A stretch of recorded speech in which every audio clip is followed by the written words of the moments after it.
Oui, merci Monsieur le Président. Je pense que personne ne conteste que la mise en œuvre de l'état d'urgence a été très utile. Et pour ma part, je considère qu'à l'heure où nous vivons aujourd'hui, elle est toujours utile, même si naturellement la portée des dispositions qu'il contient est plus limitée, mais ça demeure, avec une menace forte, un outil à disposition. Nous savons tous, en revanche, que cet état ne peut pas être permanent, même si je tiens aussi à rappeler qu'il n'a pas été attentatoire à l'état de droit. On pouvait légitimement avoir des préventions, des doutes par rapport à cela. Et je pense que c'est l'attitude du gouvernement et aussi le contrôle parlementaire qui a été mis en place et l'ensemble des autres contrôles qui a permis que cet outil d'exception soit mis en œuvre dans des conditions qui ne soient pas attentatoires au principe de l'état de droit. Le problème de ce type de dispositif, nous le savons tous, et c'est évoqué à chaque rapport qui est présenté devant cette commission sur le contrôle que nous en faisons, c'est que ce sont des dispositifs dont il est toujours difficile de sortir. Je voudrais rappeler que nous avons d'abord créé des conditions juridiques qui rendent cette sortie possible sans affaiblir les moyens de lutte contre le terrorisme.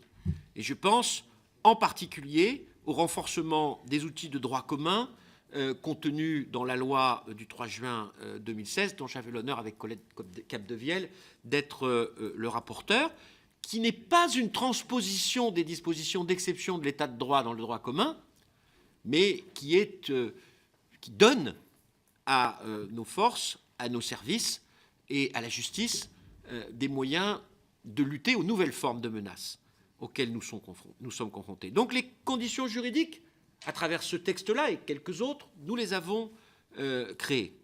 S'agissant des conditions politiques, c'est toujours plus dur, et on se souvient du 14 juillet 2016, où le président de la République annonce l'après-midi l'intention de ne pas prolonger l'état d'urgence. Et chacun sait ce qui se passe le soir.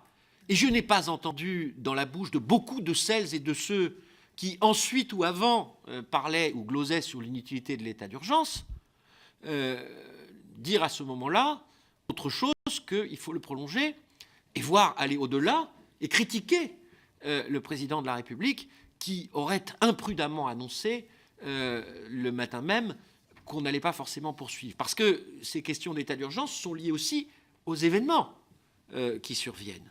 Et donc, je redis ce que j'ai indiqué lors de la 5e prorogation de l'état d'urgence au mois de décembre.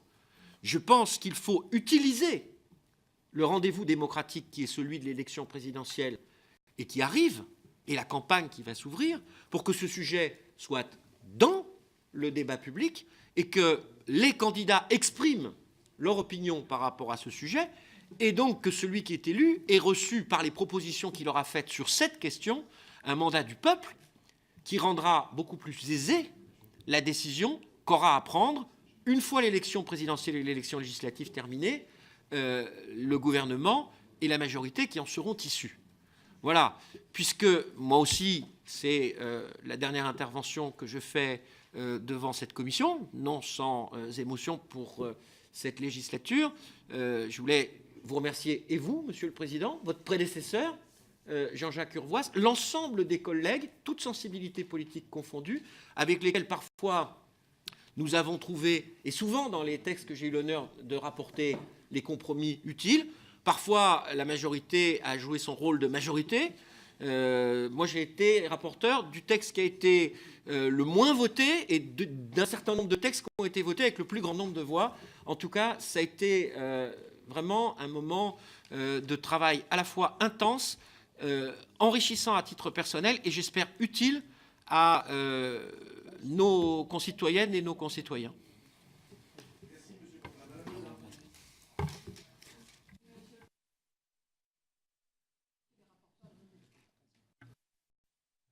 Ça marche ? Oui.